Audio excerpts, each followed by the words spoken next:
representative of Denmark. Thank you, President. And I would also like to thank Special Envoy Grunberg and Director Raja Singham for the briefings. Mr. President, the recent escalation in the south of Yemen is a cause for grave concern, threatening the country's fragile stability. Yemen's unity, sovereignty, independence, and territorial integrity must be respected, and we express our continued support to the Presidential Leadership Council and the government of Yemen.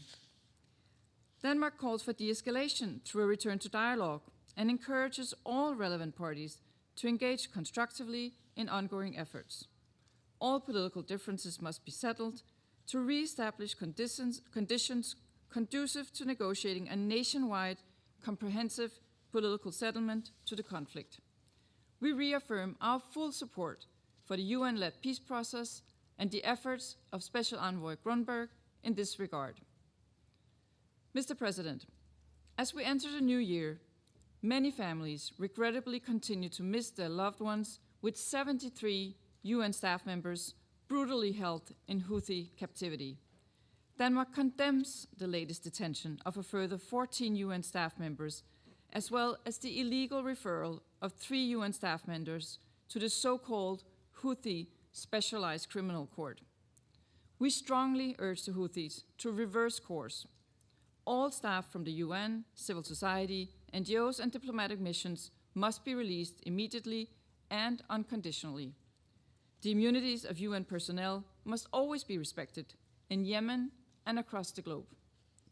We express our full support to the United Nations in taking the necessary precautions to guarantee the safety of their staff members. Mr. President, while these unacceptable detentions continue, the humanitarian situation grows worse by the day. Denmark is deeply worried about the rising food insecurity and its consequences, especially for the children of Yemen. With food insecurity expected to worsen over the coming period, more parents in Yemen will be forced to make impossible choices: to sell off their properties and land today to feed their children tomorrow, to force their children to work instead of going to school, or to marry off their youngest daughters, some even before they turn 15. Without immediate action, we risk losing an entire generation. More financing is urgently needed to address the dire humanitarian situation in Yemen and to ensure that aid reaches those in need. Last year, Denmark contributed with more than $5 million to the Yemen Humanitarian Fund. We encouraged continued and increased engagement from other countries to help close the financing gap. Mr. President, in closing, the latest agreement between the Houthis and the government of Yemen to exchange 2,900 conflict-related detainees demonstrates that progress is achievable and offers a glimmer of hope. Denmark calls on all stakeholders to build on this and to ensure that this hope is not lost. As long as the conflict and division continue to wreak havoc across Yemen, the Yemeni people will continue to suffer.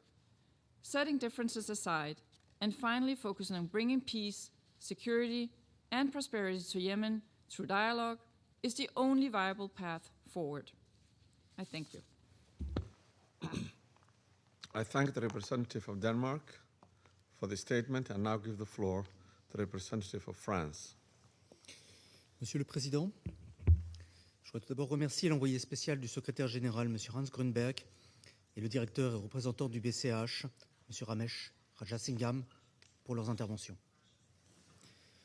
S'agissant de la crise ayant débuté en décembre dernier au sud et à l'est du pays, la France réaffirme son attachement à l'unité, à la souveraineté et à l'intégrité territoriale du Yémen